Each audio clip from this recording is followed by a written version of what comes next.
Even now, the people of Gaza are facing a severe crisis of hunger and malnutrition.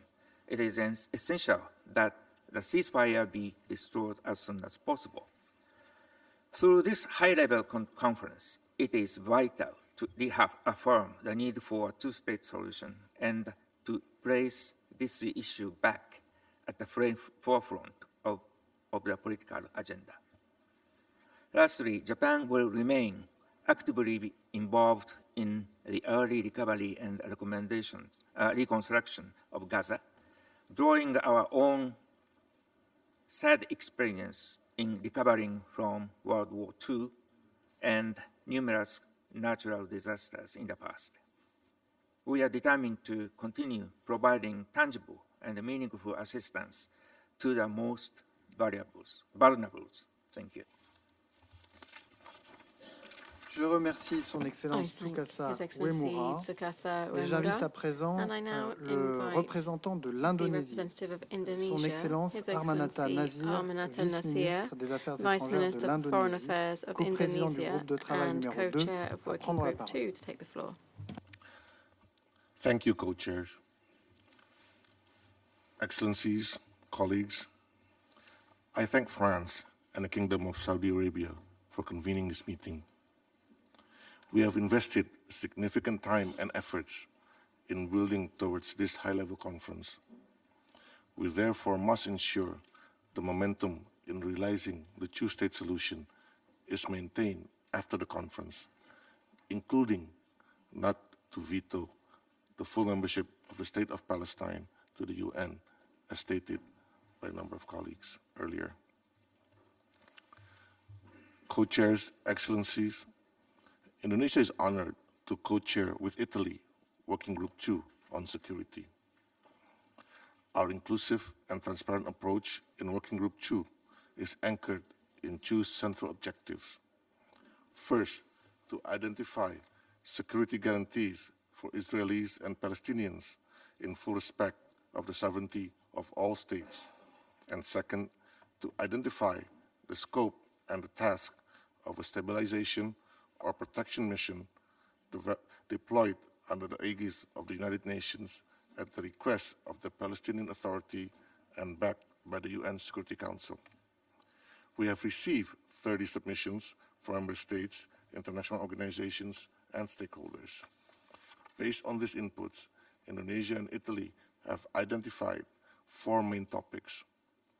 First, establishing credible and equal security guarantees for both parties through cessation of violence and recognition of equal rights to safety is important. This includes actions to support immediate and permanent ceasefire, a critical element for any actions to ensure the security of both peoples. Another important action that have been proposed by member states are actions to create and support a Palestinian-owned transitional authority in Gaza in line with the Arab Group OIC Reconstruction Plan. Member States also propose the importance of an inclusive regional security architecture modeled after the OSCE in Europe and ASEAN in Southeast Asia to create a mechanism to nurture trust, peace in the region. Second, we need to empower the Palestinian Authority to independently manage security and fully assume responsibility in both Gaza and the West Bank, with the view of promoting reunification of all Palestinian Authority under a single, legitimate and democratic national government. Under this element, we have gathered commitment to take action to launch a UN-led international coordination framework for initiatives aimed at developing efficient security and policing structure towards a sovereign Palestinian state. Member States also called for actions to devise a structured framework to transfer international security responsibility to the Palestinian Authority security forces. This includes actions to support the Palestinian Authority to maintain a base-level security on the ground and to ensure the safe passage of humanitarian aid.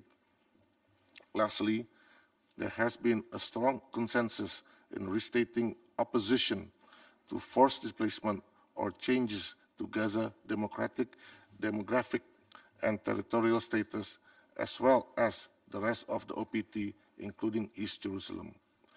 These actions are aimed to ensure a physical and normative space for the two-state solution to materialize. The two other elements will be presented by my fellow co-chairs from Italy. Before I conclude, however, I would like to take this opportunity to congratulate France for its leadership and courageous decision to recognize the State of Palestine. At a time when persuasion fails to persuade parties to stop actions that are clearly in violation of various international law, only concrete action within one's own power and international law is needed to show the right path. Indonesia urges other countries and leaders that have not to take this momentum towards our goal in two-state solution by following the example of France. I thank you.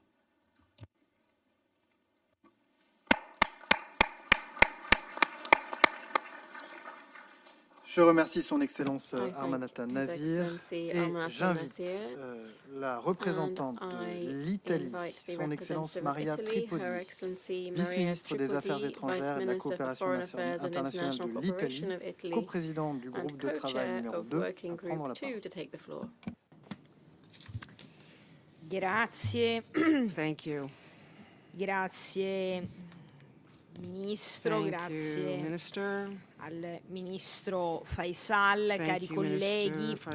Questa conferenza rappresenta un appello collettivo all'azione al quale il governo italiano ha aderito con impegno e determinazione. Ringraziamo il Regno dell'Arabia Saudita e la Francia per averla promossa.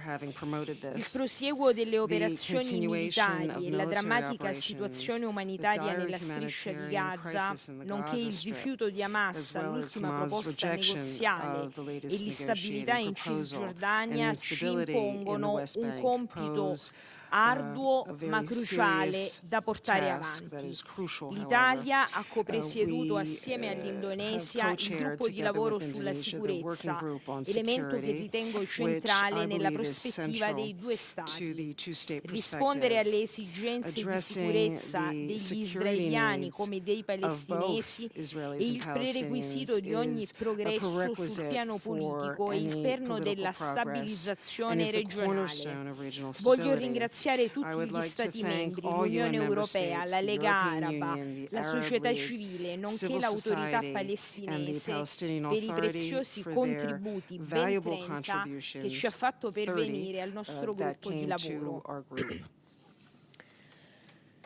Abbiamo subito concordato con gli amici indonesiani un assunto di base: come non ci può essere pace senza sicurezza, non ci può essere sicurezza senza pace. Per questo motivo il terzo argomento che abbiamo deciso di trattare è la costruzione della fiducia tra israeliani e palestinesi, nella consapevolezza che una solida architettura di sicurezza trova fondamento nella politica, nelle intese e nei negoziati e non solo sugli assetti militari. Un obiettivo ambizioso ma non irrealizzabile, come ha dimostrato l'efficace dispiegamento della missione civile europea Yubam Rafah durante il cessate il fuoco. Assicurare tenuta e fattibilità delle azioni concrete poc'anzi illustrate dal Vice Ministro Nasir richiede il coinvolgimento degli attori regionali e della comunità internazionale, con il compito di definire scopo e mandato di una missione di stabilizzazione e protezione sotto egida ONU. Il quarto e ultimo tema affrontato dal gruppo di sicurezza riguarda i meccanismi di protezione internazionale e il ruolo delle Nazioni Unite. Il consenso di entrambe le parti, l'invito dell'autorità palestinese e il fondamento di una risoluzione del Consiglio di sicurezza sono i parametri fondamentali di un'eventuale missione di stabilizzazione a Gaza e il monitoraggio in Cisgiordania. Il lavoro condotto con l'Indonesia e con gli Stati membri del gruppo è stato orientato ad elaborare una strategia per fasi con l'individuazione di obiettivi di breve, medio e lungo termine, nell'ottica di assicurare flessibilità al lavoro e tenendo sempre conto dei possibili sviluppi sul terreno. Siamo pronti a lavorare con l'Indonesia e con gli altri Stati membri per l'attuazione delle azioni identificate. I nostri obiettivi immediati sono il cessate il fuoco e l'accesso umanitario, il rafforzamento istituzionale della capacità di sicurezza dell'autorità palestinese sono un ulteriore obiettivo di breve termine. L'Italia crede fermamente che la soluzione a due Stati sia il punto d'incontro tra le esigenze di sicurezza di Israele e le legittime aspirazioni del popolo palestinese. Proprio da una striscia di Gaza libera da Hamas e riunificata con la Cisgiordania sotto l'autorità palestinese rafforzata e riformata, potrà prendere avvio un autentico percorso di ricostruzione in linea con quanto proposto dal piano arabo su questo tema. Ricostruzione non solo delle infrastrutture come edifici, scuole e ospedali, ma soprattutto della fiducia reciproca tra israeliani e palestinesi. Voglio quindi concludere ricordando l'importanza di coordinare il sostegno internazionale con l'azione delle società civili, l'unica garanzia per una pace duratura e stabile nel lungo periodo. Vi ringrazio.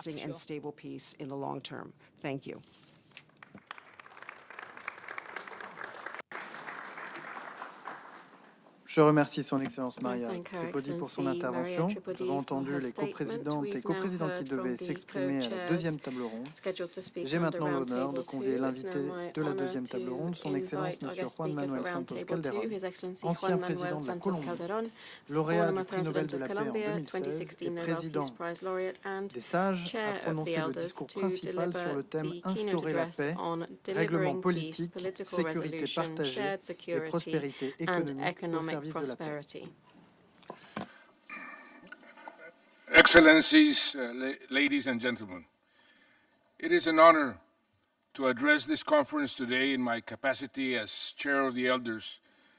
I would like to thank the conference co-chairs for the opportunity to speak to this distinguished audience.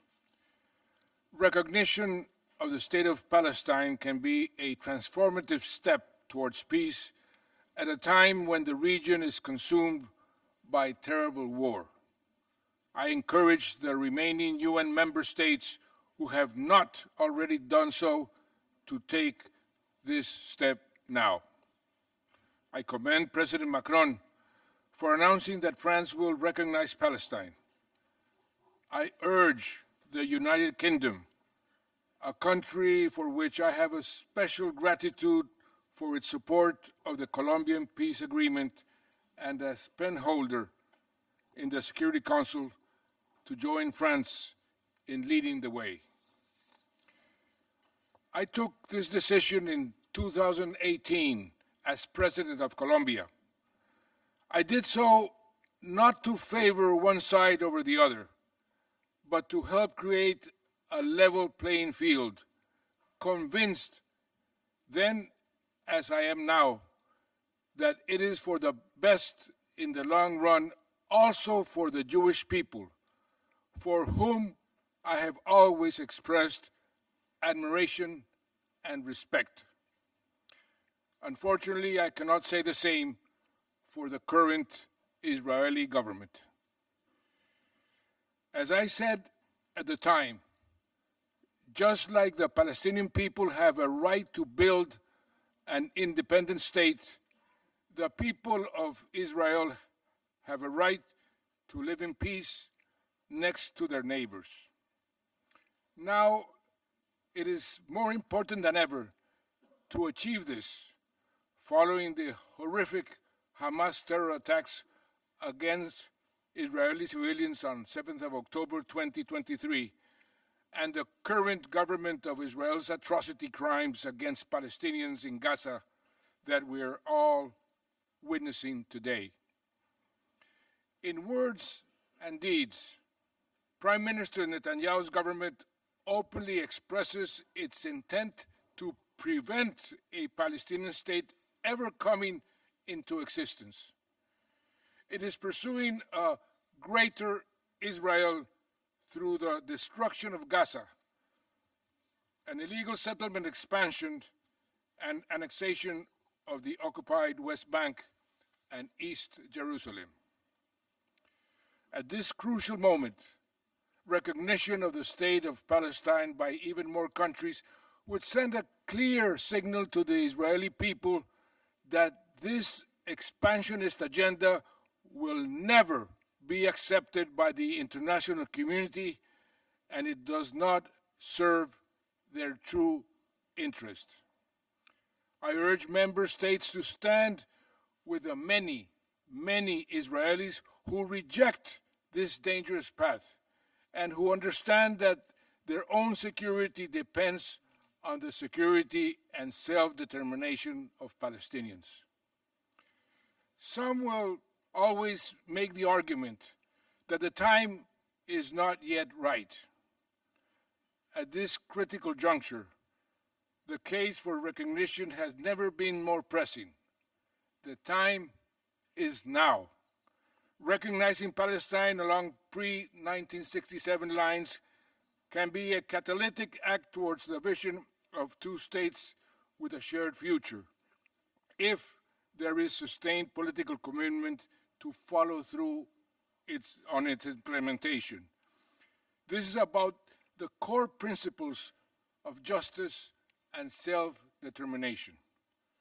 Recognition should not be linked to negotiations between the conflict parties. Israel does not have the right to veto Palestinian self-determination or statehood. Nor should recognition be linked to governance reform or the form that a sovereign unified Palestinian state will take. These are separate issues from statehood itself. The question of when and how Hamas should disarm or be disarmed is, with no doubt, critical.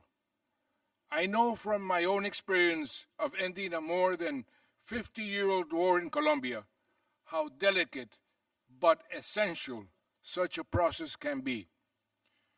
The disarmament of Hamas will need to be addressed as part of a process towards a lasting political settlement that ends the occupation and ensures security for both people.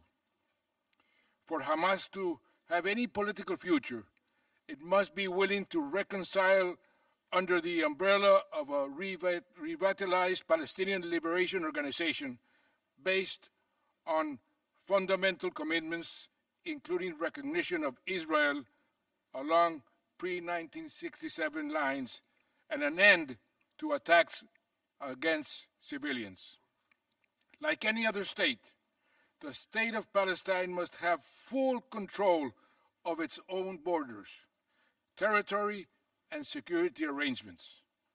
A two-state solution will not be viable or sustainable if Palestinians are offered a reduced form of statehood that falls short of full sovereignty. For too long, the security of the occupying power, Israel, has been prioritized over the security of Palestinians. This is obvious from the continuous flow of arms to Israel, while the civilian population of Gaza suffers endless bombardments and a siege that has led to an imminent man-made famine. Distinguished co-chairs and distinguished delegates, I know from my country's own experience of conflict with the FARC and other armed groups that it can seem easier to wage war than to make peace. But such intractable conflicts can never be resolved by military means alone. Today, I urge you all to take a firmer stand against military aggression in Gaza and the West Bank, but also in the wider region.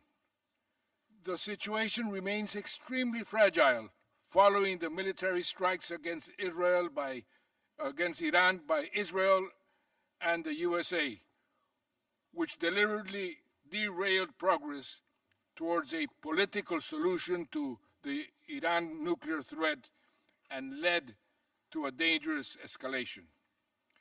It is vital to preserve space for political dialogues on this issue. European governments should negotiate a delay to the UN sanctions snapback deadline, and Iran should restore the International Atomic Energy Agency access. Any UN Security Council resolution underpinning a new agreement must also provide guarantees to Iran against further strikes. The government of Israel's military action in Syria since the fall of Assad also undermined regional stability. This is not legitimate self-defense. The use of force to assert Israel's domination in the region risks leading to a dangerous endgame. This is relevant to our discussions today because it directly undermines prospects for a two-state solution. We need a new vision for regional peace and security, one that is based on political, not military solutions, and respect for each state's sovereignty. A comprehensive regional framework must be inclusive of Iran as well as the Arab states. It must have a lasting settlement that safeguards a fully sovereign state of Palestine alongside the state of Israel at its heart. Only a framework in which all states in the region have an equal stake can provide lasting peace. Like others, the elders want to see a regional security context in which Israel has normalized relations with its neighbors and is recognized by all countries in the world. However, normalization through the pursuit of more Abraham Accords without self-determination for Palestinians will only sow the seeds of future conflict, ultimately undermining Israel's own security. Full normalization must be conditional on Israel's ending the occupation with recognition and realization of a sovereign Palestinian state along the pre-1967 lines. To make progress towards such a vision, it is likely that a regional or international presence will be required to support a ceasefire in Gaza and the transitional governance and security arrangements that will follow. Any such regional and international presence should be based on the consent of the Palestinian Authority and endorsed by the UN. It should be established in both Gaza and the West Bank to ensure that it paves the way for a unified, sovereign Palestinian state. Recognition of the state of Palestine by member states can be transformative if it is accompanied by practical measures to make statehood a reality. This includes support for Palestinian economic sovereignty and prosperity, ending the movement and access restrictions that constrain economic development, and opening up the potential for cooperative arrangements between Israel and the future state of Palestine to address shared challenges such as public health, water resources, and the climate crisis. Excellencies, I would like to conclude by recalling Nelson Mandela's words nearly 30 years ago when I went to give him the chair of the 9th UNCTAD conference, when he told me that without peace, Colombia will never take off. His words inspired me to commit to delivering peace in my country and in the world, and still inspire me today. That is the reason I am here. This conference offers a tangible opportunity to catalyze progress towards political resolution by recognizing Palestine and developing a new vision for shared security and sustainable economic prosperity for Palestinians, Israelis, and the wider region. I urge you all to seize this moment. Thank you.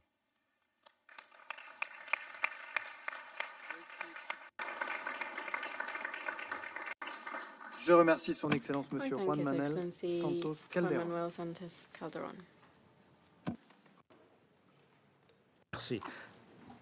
أعلن انعقاد المائدة المستديرة الثالثة بعنوان من الأنقاض إلى التجديد إعادة بناء الحياة والوفاء بوعد الاستقلال وبناء مستقبل من السلام والأمن والرخاء المشترك. وينضم إلينا على المنصة صاحب السمو الأمير زيد رعد الحسين السابق. ونرحب ترحيبا حارا بالحضور معنا ونستمع أولا إلى مداخلات الرؤساء المشاركين الفريقين العاملين الموضوعيين 5 و8 and 8, وأعطي الآن and now give the floor to His Excellency the Foreign Minister of the Arab Republic of Egypt and the co-chair of Working Group 5. You have the floor, sir. بسم الله الرحمن الرحيم. سمو الأمير فيصل بن فرحان وزير خارجية المملكة العربية السعودية، معالي السيد جون نويل بارو وزير خارجية الجمهورية الفرنسية، سمو الأمير رعد، أصحاب المعالي والسعادة، اسمحوا لي بداية أن أعبر عن الامتنان الكبير لمشاركتكم في اجتماع اليوم الذي نستهل به مؤتمر التسوية السياسية السلمية للقضية الفلسطينية وتطبيق حل الدولتين. وأود هنا أن أتوجه بشكر خاص للمملكة العربية السعودية والجمهورية الفرنسية على الرئاسة المشتركة لهذا المؤتمر والحرص على عقده في هذه اللحظة شديدة الدقة والخطورة التي تشهدها منطقتنا، كما أتوجه بالشكر لكافة الدول المشاركة في مجموعات العمل والتي لا شك أن إسهاماتها القيمة سيكون لها أبلغ الأثر في أن يكلل جهدنا المشترك في هذا المؤتمر بالنجاح. الحضور الكريم، إن أهمية اجتماعنا اليوم لا تنحصر فقط في التعبير عن حرصنا على التسوية العادلة والشاملة للقضية المركزية في الشرق الأوسط وهي القضية الفلسطينية فحسب، بل تأتي أيضا من خلال نجاحنا في التوصل لأوسع توافق دولي ممكن حول الخطوات العملية الواجب القيام بها لإقامة الدولة الفلسطينية على خطوط 4 من يونيو 67 وعاصمتها القدس الشرقية تعيش في سلام وأمن جنبا إلى جنب مع إسرائيل. ومن هذا المنطلق فقد حرصت مصر من خلال مشاركتها في رئاسة مجموعة العمل الخامسة مع المملكة المتحدة على استيعاب كافة المساهمات الواردة لها وصياغتها incorporate all the contributions received and formulate them with the utmost balance between all the different visions, while presenting our own vision with regards to the disastrous humanitarian situation in the occupied territories, be they in the West Bank or the Gaza Strip. This is a vision that we believe has won the acceptance and support of the majority of the countries participating in the Humanitarian Action Working Group as one of the main pillars of any practical action aimed at providing the objective conditions necessary for the establishment of a Palestinian state, which is based on supporting the steadfastness of the Palestinian people on their land in light of the rights guaranteed to them by international law and international humanitarian law, foremost of which is the protection and enjoyment of basic services, at the forefront of which is the right to life and the right to unfettered humanitarian aid. Therefore, Egypt has intensified its efforts to put an end to the war in Gaza and to put an end to the humanitarian catastrophe that civilians are subjected to by allowing the resumption of humanitarian aid to Gaza, where Egypt is one of the major contributors of this humanitarian aid, and we are working with our brethren in Qatar and friends in the United States to achieve this. Egypt has continued to support the efforts of UNRWA in Gaza and the occupied Palestinian territories and the rest of its areas of operation by maintaining the mandate granted to the agency by the United Nations General Assembly or its work throughout the occupied Palestinian territories. Egypt reaffirms its intention to cooperate with international partners and to organize a conference for the reconstruction of the Gaza Strip as soon as a ceasefire agreement is reached. This aims to implement the Arab Islamic Plan for early recovery and reconstruction. The implementation of this plan would contribute to ending the humanitarian crisis that the people of Gaza are experiencing quickly and effectively after more than 20 months of brutal aggression. Egypt provides security training programs to the Palestinian Authority's forces so that they would be able to enforce the law in the Gaza Strip and the West Bank in a manner in cooperation with Jordan. This training would contribute to the creation of an environment that would allow for the establishment of a contiguous Palestinian state. And here we welcome the announcement by French President Macron, a courageous announcement of France's recognition of the state of Palestine in September, and we call upon all international parties to do the same. Let us together save the two-state solution by recognizing the Palestinian state and by not giving the veto to one party here. In closing, we'd like to express our sincere gratitude to the co-chairs of the conference and to the United Kingdom for the excellent coordination with Egypt in presiding over the working group on humanitarian action and reconstruction. And we thank all the countries and organizations that have contributed effectively to this effort through their valuable proposals. We wish this conference success, and we hope that together we will succeed in putting an end to this humanitarian disaster that has not been witnessed since World War II.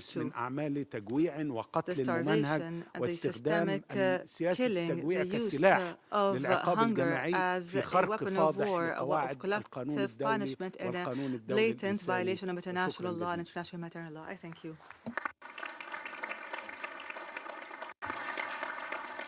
أشكر معالي وزير خارجية جمهورية مصر العربية على مداخلته، والآن أعطي الكلمة لمعالي نائب وزير الخارجية البريطاني لشؤون الشرق الأوسط وشمال أفريقيا.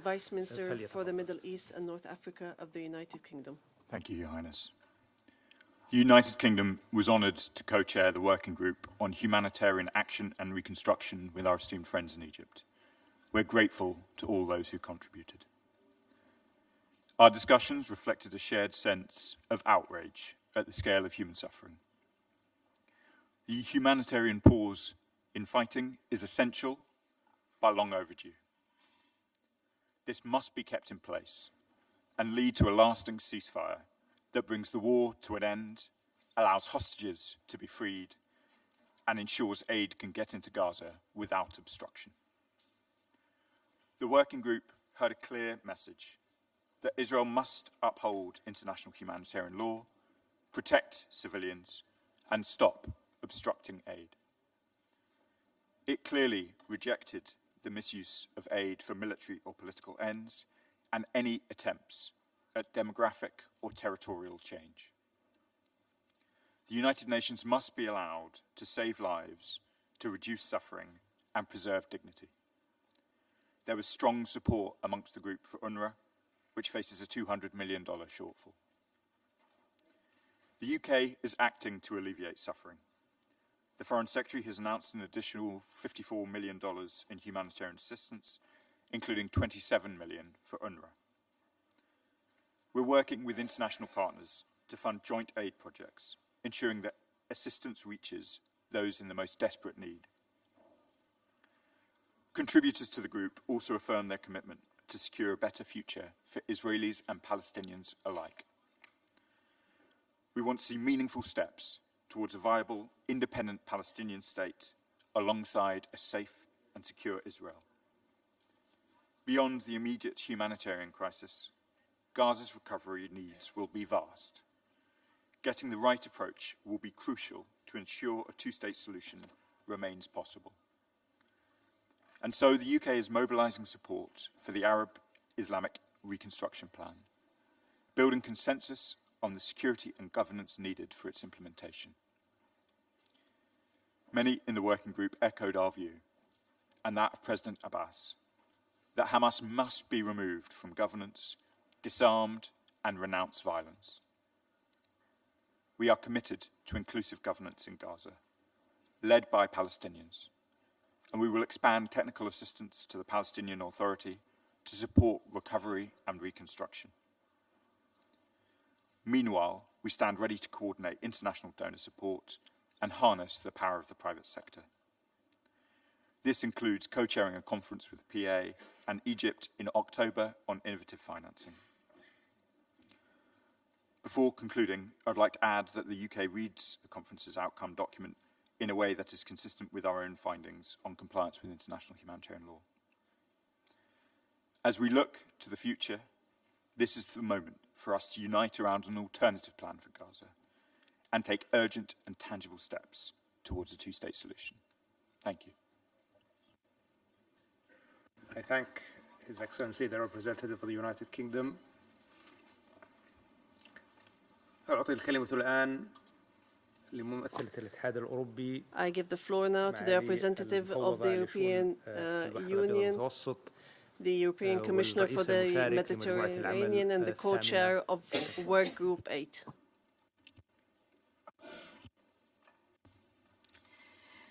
Excellencies, the European Union is honored to lead with the Arab League partners the work on Peace Day effort.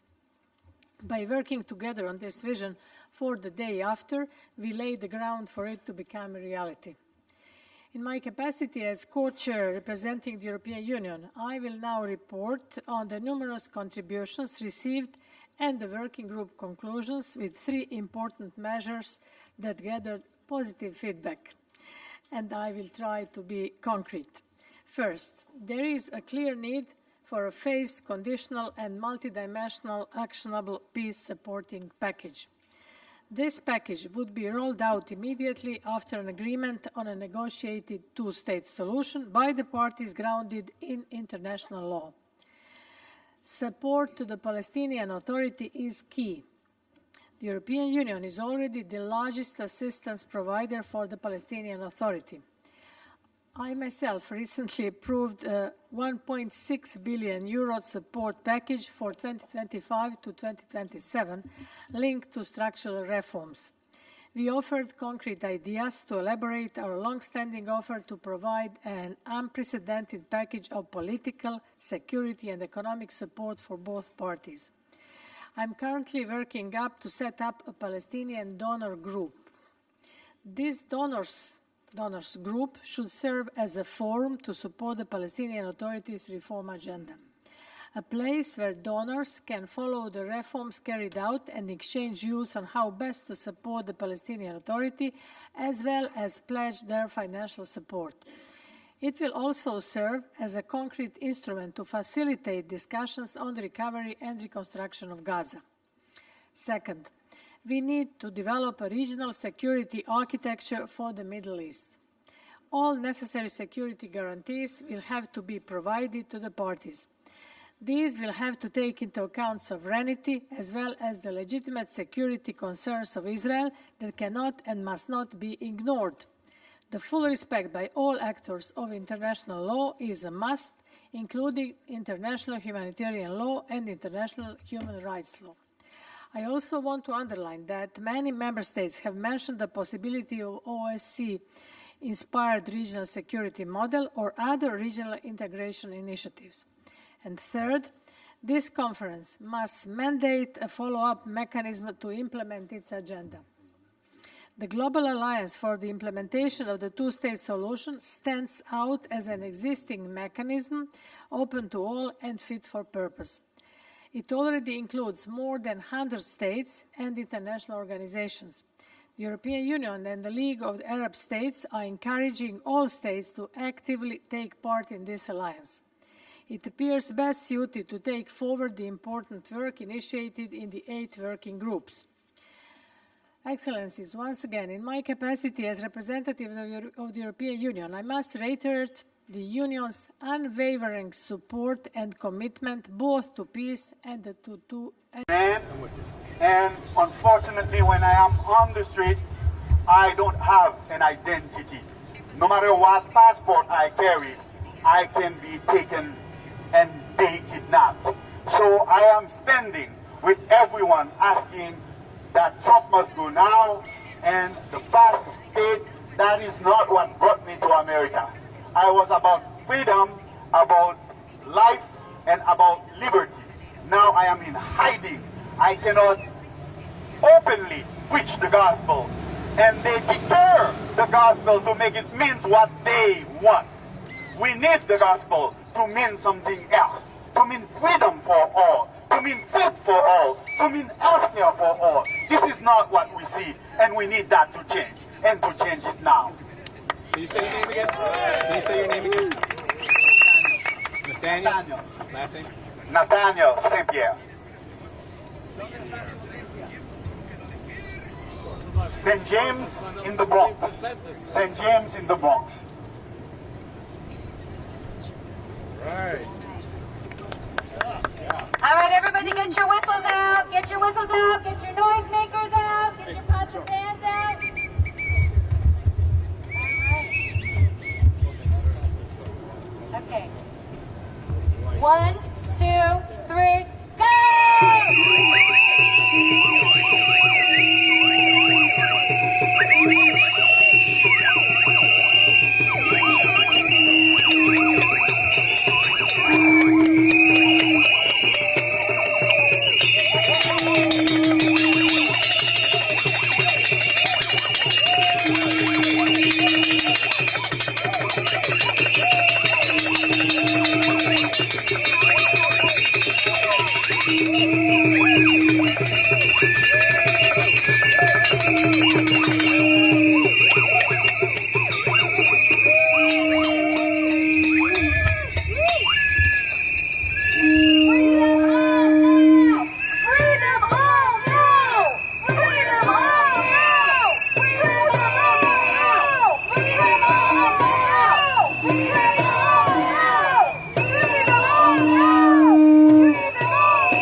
operating outside of the law.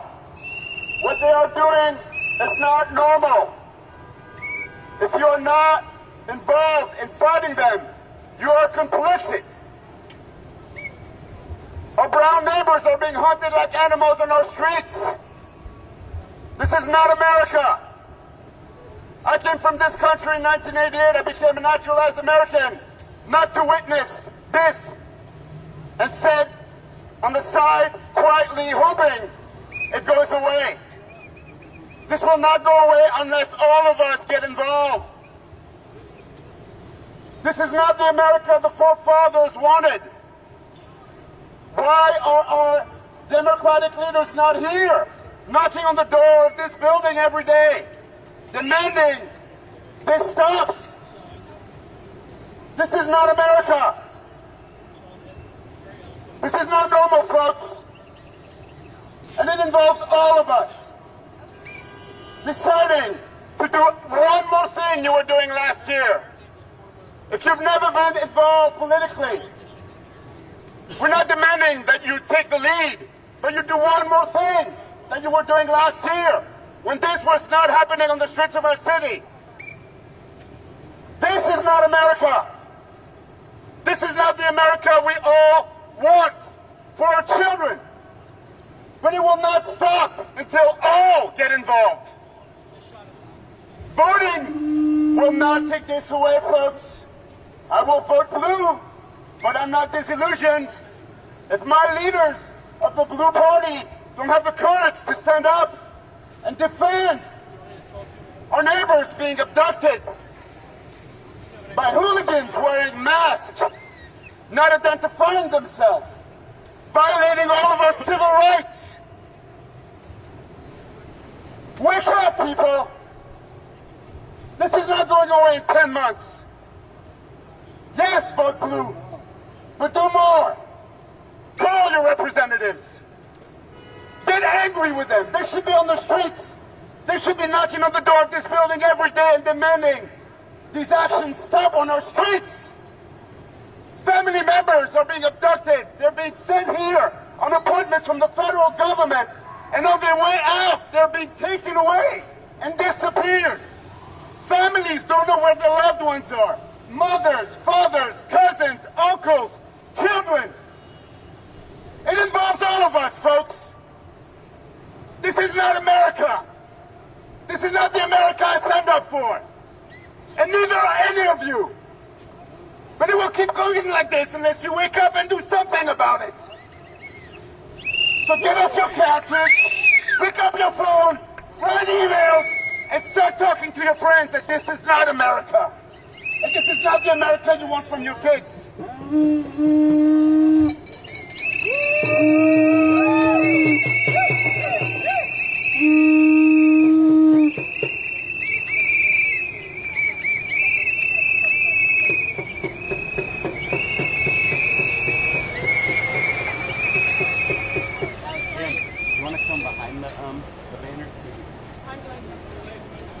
Awesome.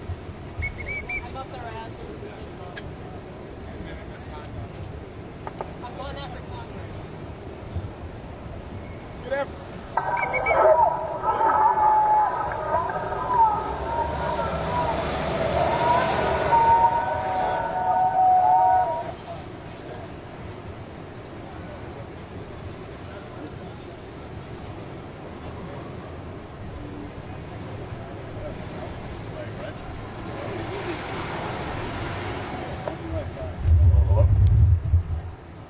New York City!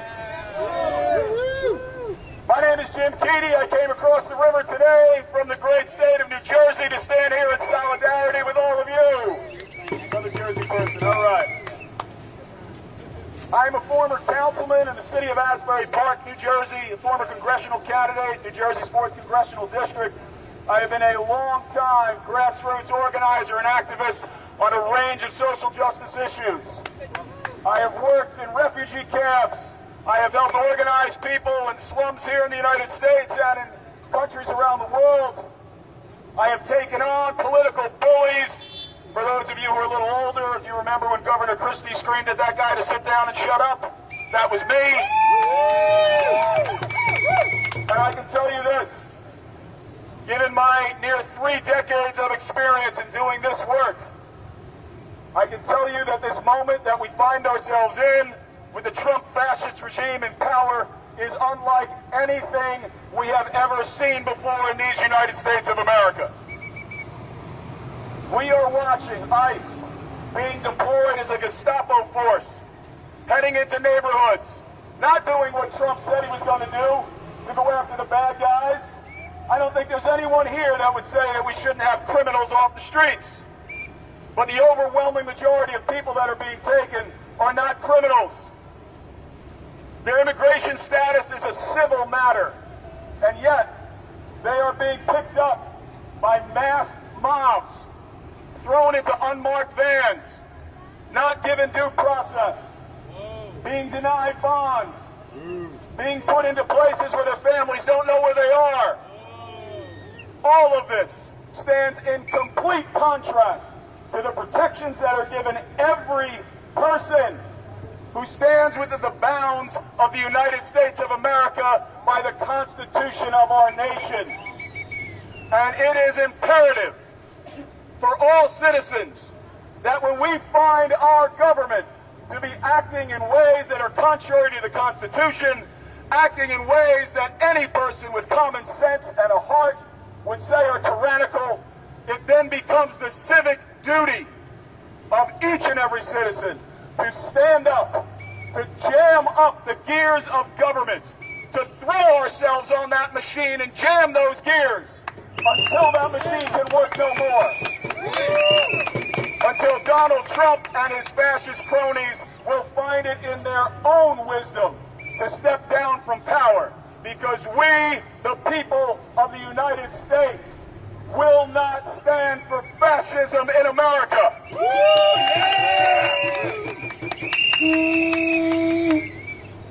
I usually don't talk about this publicly, but I will now. My activism is driven by my faith.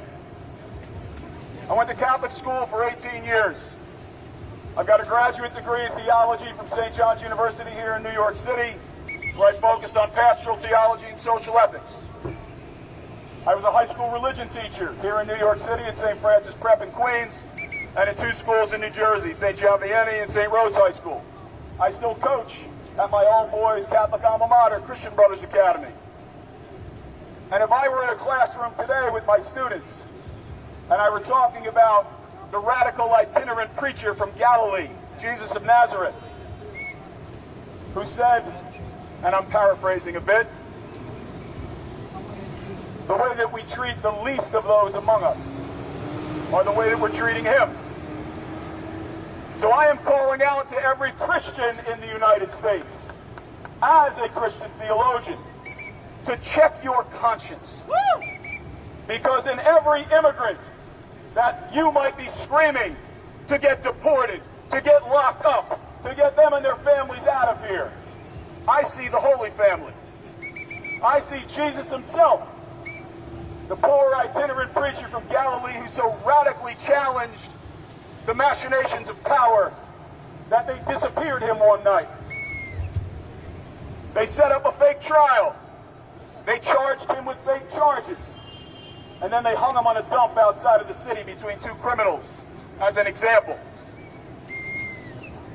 And I am calling every one of my Christian brothers and sisters. Jesus said, follow him, even if it means to the cross. And in this situation, the people we are called to stand in solidarity with, what Catholic social teaching calls taking the preferential option for the poor, the marginalized, and the oppressed, are not the agents of ICE, are not the fascists of the Trump regime. The people that we as Christians are called to stand in solidarity with are our immigrant brothers and sisters who are simply seeking to have a better life. That's right. Yes, indeed. And this is why we say, in the name of humanity, we will not accept a fascist America.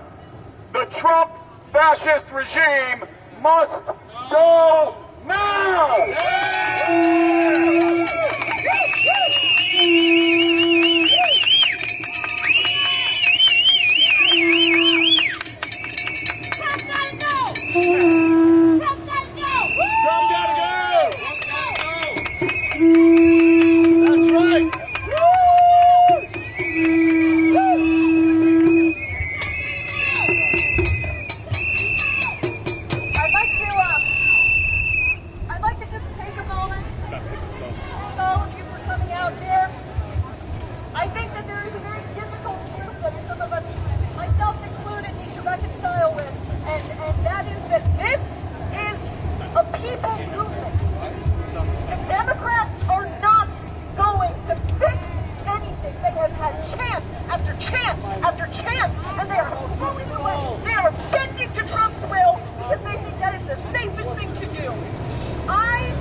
As a resident of the state of New York, I am demanding on the governor to take more action to protect individuals that are being removed in the middle of the night from their families or on their way to school or on their way to this building. We are the blue state of New York. We finance this country like California. The red states and red counties do not survive without the influx of blue dollars coming from our beautiful city, our beautiful state. It is time we take the fight to them. No more shall we be bullied by Republicans that keep moving the goalposts and redefining the laws to convenient their agenda. It is time our Democratic leaders, Schumer, Jeffries, the governor of New York, need to now bully these bullies by threatening the flow of federal dollars going to these localities. America does not function without New York City and its multicultural beautifulness. The melting pot of New York is the engine of this country. And so is California. It is time that we, as constituents, call our reps to be doing a lot more to protect our neighbors and friends.